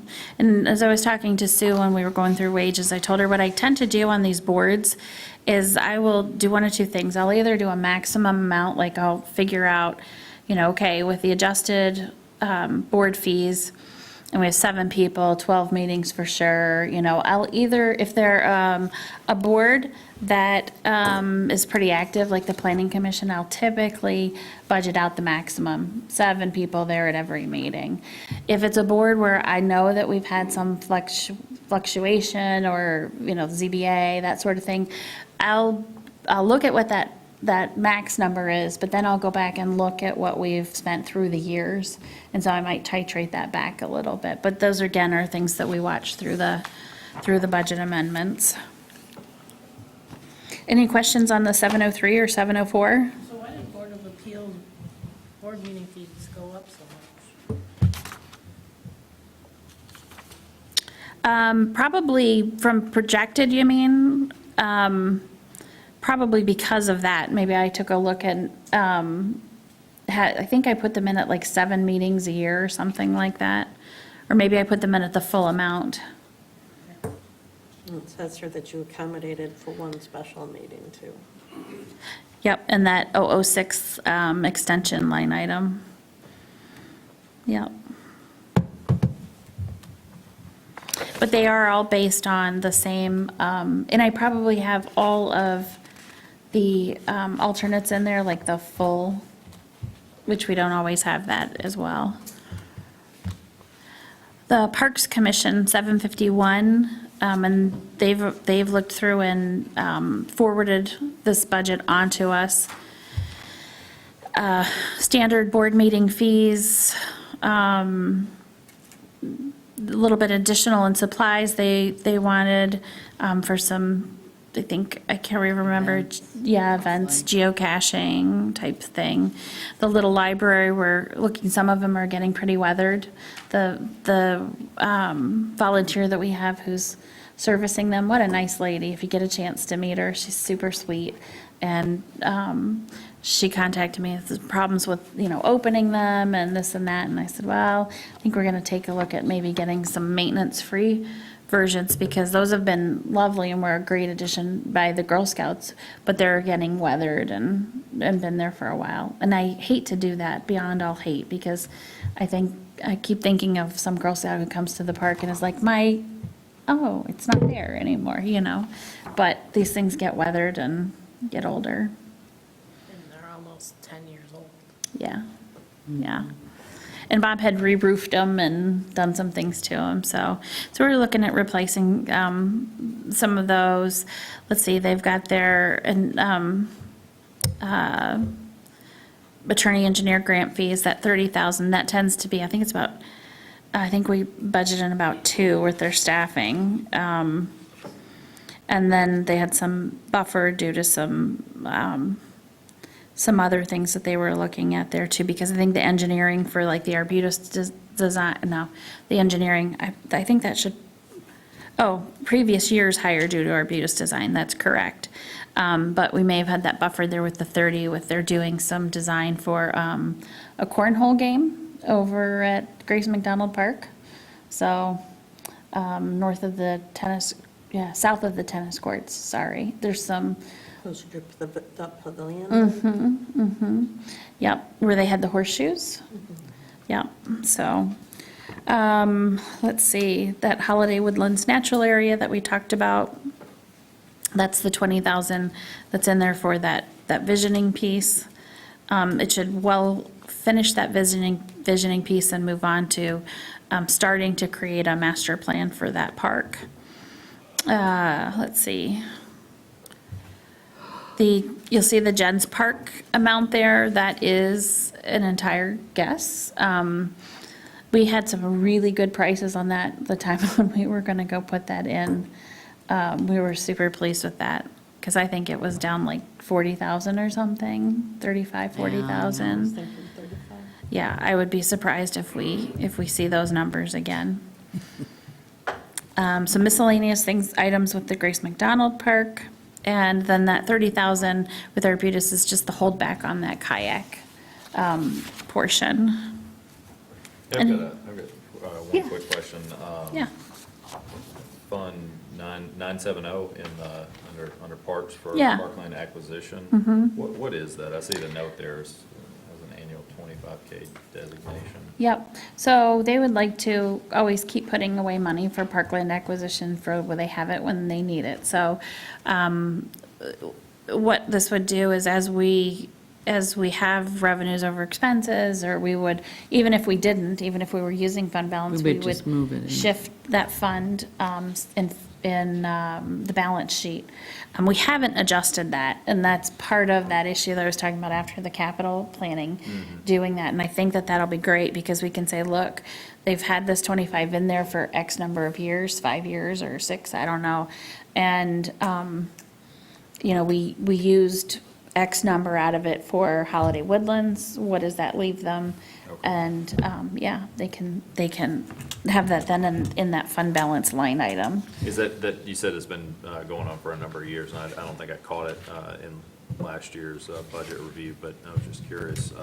Is that an arbitrary amount, or is that a request that they have? The 25,000, I think it was, and I don't mean arbitrary and just like casual or whatever, but I think they wanted to, if I recall, when they did their priority listing, right, it's like there's all of these things and what's our top priority and what's our last priority. Parkland acquisition was actually toward the end this time, which is different. Many years ago, it probably was closer to the front, but I think, just because they had just done the Holiday Woodlands, that it wasn't as up there, but, I'm trying to get back to your question. They were wanting to have some amount there to show that, if they get asked, If there's an opportunity, they're Yeah. prepared Yeah. to, right? Okay. Even Pull the for, trigger. Sale or whatever. even for a portion of it. yeah. So they might have like the DNR match or something. Right. It Okay. has a lot to do with those properties that come up once in a while, that come back on the tax rolls and, Yeah. and that kind of thing, those less expensive properties. This isn't gonna go fund a piece of property on the bay or anything like Right. that. But it's more of those properties that came back on, and the 25,000 has been in that budget for years at that amount. They're not focusing on a particular piece of property, it's that rainy day fund, so Yeah. that they can act on something quickly if they need to. Just so we know kind of where that sits right now, I think it's been about, I would estimate about $150,000 worth of years that they've been doing it. And, we've spent, gosh, I'm trying to remember what we ended up doing for Holiday Woodlands. Does anyone? 105,591. Was that for us? Okay. That's what it Well, oh, that would be though less the 10% though. It should be, so, but even if we spent, wasn't it like 60 or something, 60 to 70 that ended up being ours?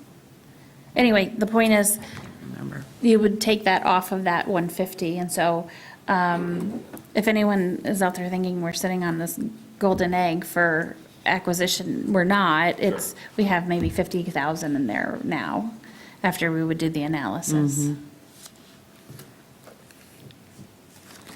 But it gets you somewhere, especially with those grant applications.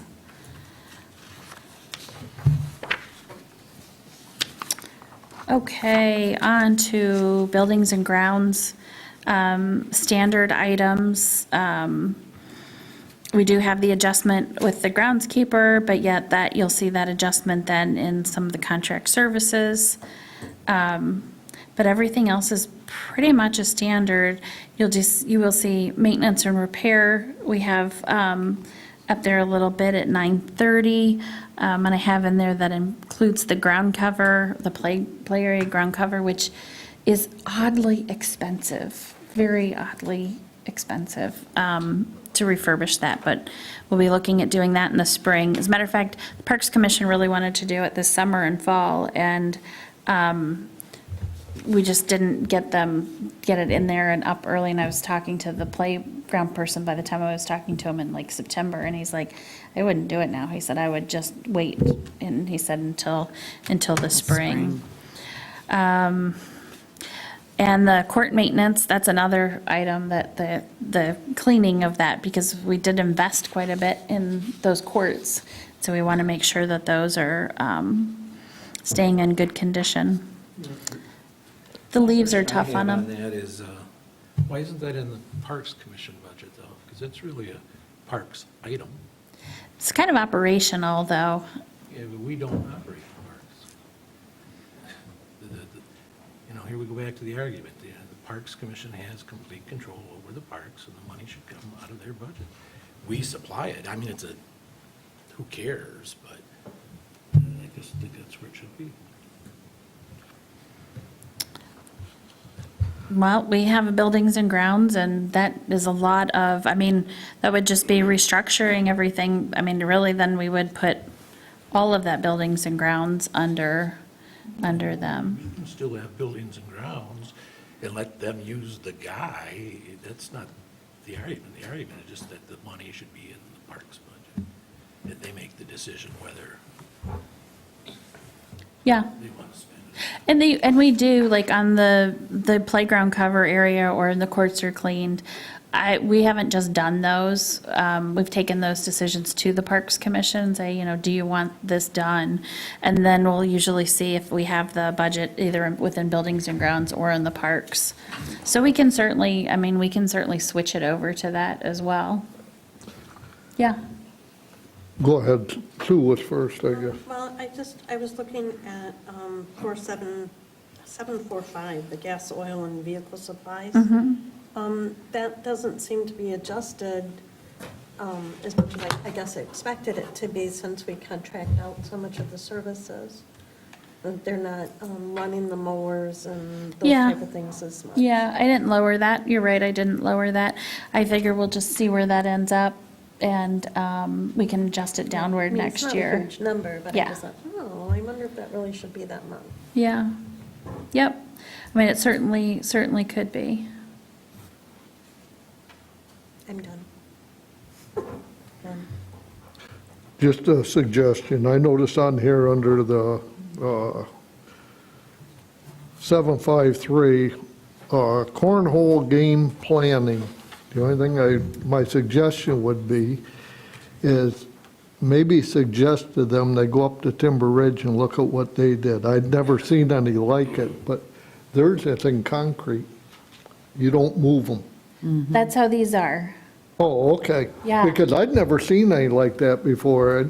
I always seen the wooden ones, and I Yeah. thought, those concrete be ideal. There's no upkeep to them, and you don't have to move them around. Yeah. They stay right where they're at. And the ones that we looked at also had, they were concrete underneath too, so you didn't have any growth up under them, so it's not like you Right. have to try to trim anything around them. And then they also had a skateboard and bike aversion piece, so that, because apparently, I guess, Be a nice round. it's a nice ramp. It's a nice jump. Yeah. Them And so what they're, skateboards go in them holes, I'm telling you. the Parks Commission just okayed a small contract with a landscape architect through Wade Trim to take a look at that piece there and just, you know, where they're going to put that, make sure that they improve the footing there, is one goal. So if you remember, when the parking lot was redone, at the last minute, we put some ADA crushed stone going on the side of that parking lot and up to the tennis courts. So they would look at changing that to concrete so that it's a nice surface for the approach for ADA access. And then that concrete would then go into the area for the cornhole. And then looking at some seating next to there so that, you know, if someone's playing, Spectators. there's some, Spectator exactly. seating. Yeah, and then Be a big event. a little ADA connection to the pavilion, so that if you were at the pavilion and you had someone in a wheelchair or walker or whatnot, that they could get over to that area to watch and play. Yeah, and then we were doing 2 sets of games, which is 4 pieces, so it's 2 games, and then allowing space that boards could be brought in, because then you could do a tournament. So, It's not just a game. apparently maybe it's a little like pickleball. Have you seen those spoofs on pickleball where people become like uber competitive? Oh, and- yeah. Good deal. I just learned that my neighbor is a professional cornhole Player? player. Was he written up in the paper? I think he was. I think he was. Yes, And that's your neighbor? that's my neighbor, and they were telling me how, depending on the moisture in the air, it depends on the kind of bags they throw in the particles, pieces inside the bags are different shapes depending on moisture, and he's got sponsorships, and Oh, my goodness. so all day long, all we hear in our house if we're home is. That's what I've been doing wrong then, right? Thud. I think I clipped that article to keep his name. Yeah. Very cool. Very cool. There's just something for everyone, isn't there? I had no idea. Oh, it's a big event with our kids and grandkids. They do that every time they get together. So that's one of the things about it being at Grace McDonald. It's really intergenerational. It has a lot of abilities, right? So, you know, a lot of different abilities can play that game. So I think it's a nice family component to that park. I think I think it's very interesting. Just curious, have they had any discussions on the basketball court improvements, doing anything there? No, other than when we did the courts, you know, we need to get those courts cleaned over there too, because the trees are pretty tough on those courts. Yeah, but not necessarily, I think they've been keeping the nets up, but those basketball, like the backboards and the hoops, they're in there kind of funky. If you look at like how like what they sell as replacements or whatever, because some of those backboards could, I think, use to be replaced.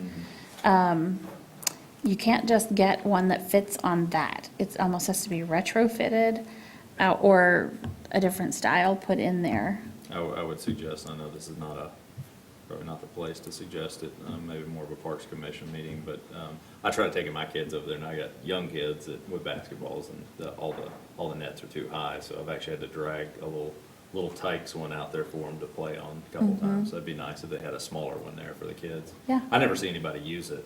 Maybe some people use it on, in the evenings or stuff, but when I'm there during the day, I don't ever see anybody there. Yeah, they do use it, but I do think it's a tough one too. The leaves are an issue.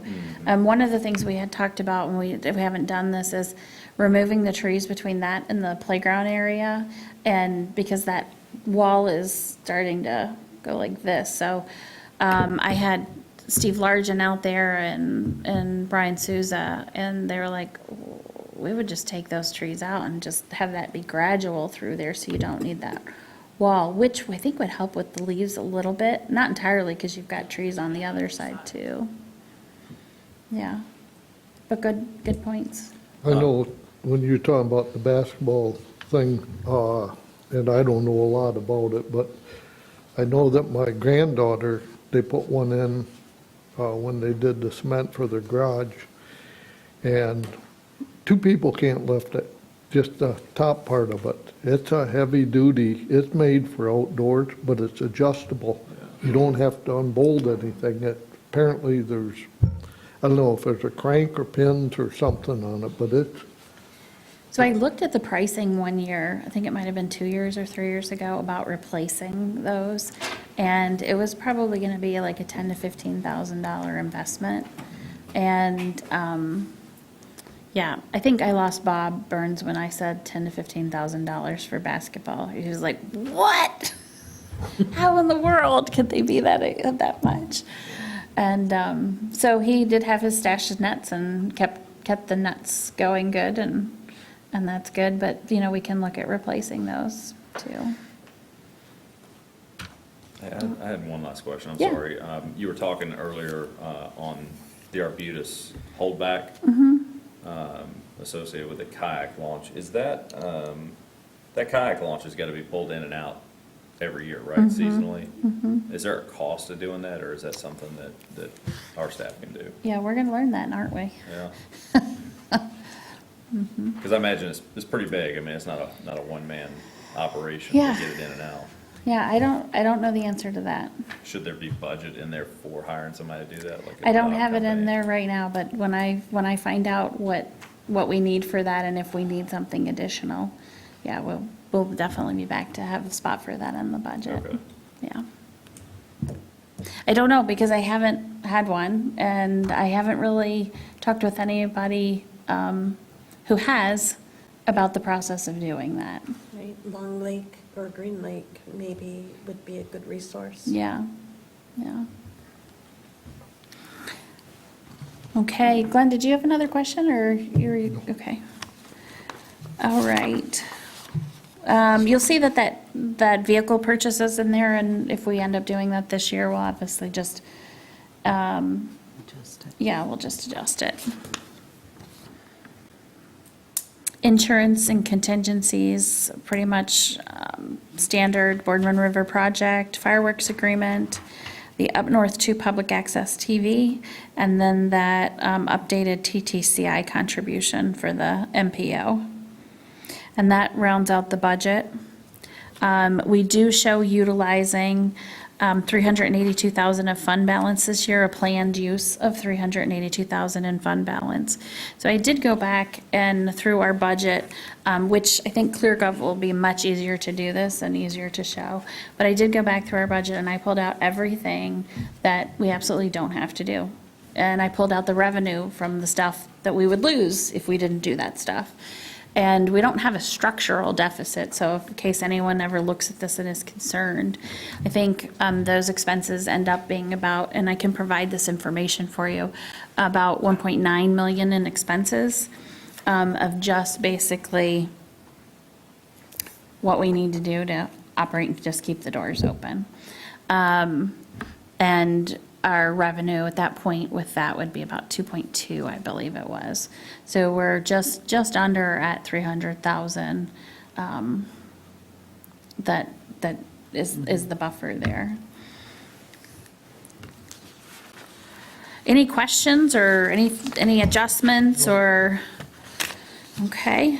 I think you'll find I've gone over the 206, and this is exactly what was brought forward to you in September, as well with the 207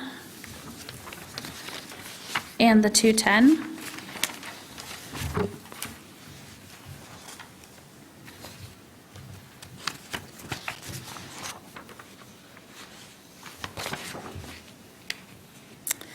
The 230 is the short-term rentals, and it will show the revenue in there. And then you will see in the expenses, a higher amount projected for this year because of the transition in vendors that we're utilizing. And then projected next year, you'll see that regular annual amount that we anticipate it to be. And then you'll also see the transfer out paying for that portion of the position. Now, you'll say, well, this is 16, and that what number wasn't 32?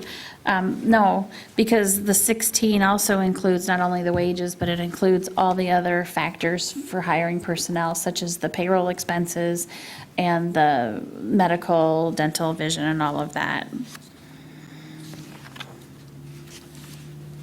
Any questions on that item? Okay, question is,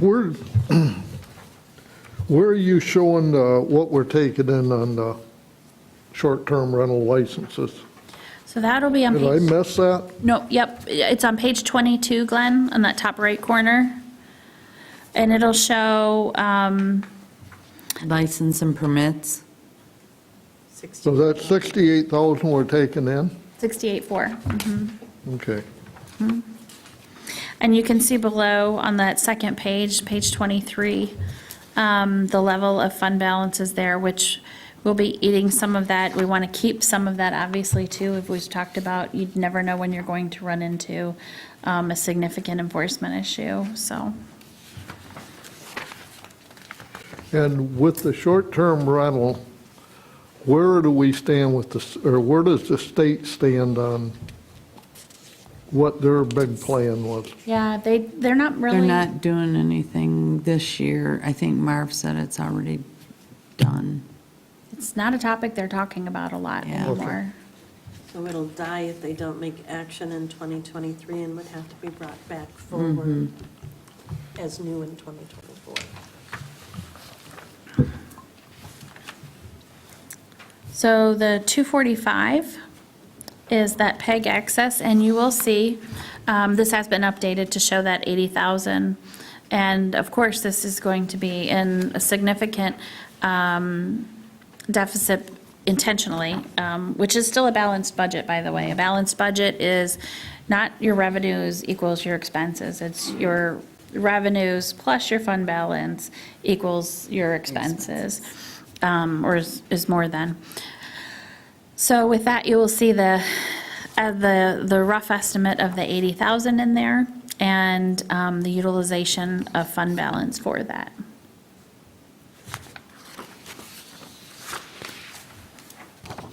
The 251 is still a mystery to me why we even budget for that. That's vendors' commitments for projects. That's right. That's the amount when we have a contract, or I'm sorry, when we have a developer and we have them submit escrow to cover, say, for example, weed trims expenses. That's that fund.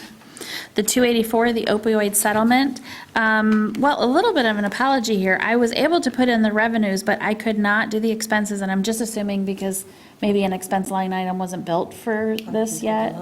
Because I just could not get BSNA to let me put in anything for an expense. Oh, So what we'll, probably, yeah. yeah, what we'll do on that is we'll probably either, we'll probably end up estimating using potentially all of that money next year. It's not that much money. And one of the things we're looking at doing, if you remember when we had the opioid person here, as we mentioned it briefly, is possibly trying to get the opioid first response to the places that might really need it. So we're thinking all along that strip with the beach district, maybe that's what we use with the funds is we pay for them to have that in there, just like they would have the AED. Like I went to a meeting recently at a building and it had an opioid overdose right on the wall, under the glass, just like anything else, or plastic cover rather. So there's lots of options. We could furnish them with something that they keep at the front desk, something that they put on the wall, whatever. We haven't really hashed that out yet and how many are interested, but getting them into the hotels and the restaurants, I think would be would be really helpful. And then you have, last but not least, you have the lighting special assessment. And Trace, what I did with this, and if we need any adjustment on this, we'll make that and it'll appear in the next one. But what I did was I just took the assessment that you had, and Deb told me how many people, like how many properties were assessed that, like 7. Yeah, and it the- was all in the packet last month. Yeah, when there was we one of did them the I couldn't. special assessment. Yep, there's one of them anyway, so this is just a multiplication of those, and then that estimate amount based on what the projected was for 2023, just bumped it for each of those. Okay, I'll take a look Yeah. for sure, but Yep, it's close just by looking at it. okay. I just wanted to get something in there under the Yeah. 2024. Sorry, I and- did not Nope. do that before I left. That's okay, that's okay. So you might see these numbers just slightly tweaked this Yeah. week or something. But we'll make note of that. As I mentioned in the packet, we've got this, the millage that was passed. And if anybody's looking, you will notice like the millage that comes up here, it may be slightly different than what we show in revenue, and that's because I do adjust that by what the expected versus what we usually recoup is. We've got that, and then the policy information on the CPI. If you want to work on this tomorrow afternoon too, so we can get that in the paper. Yeah. Yep.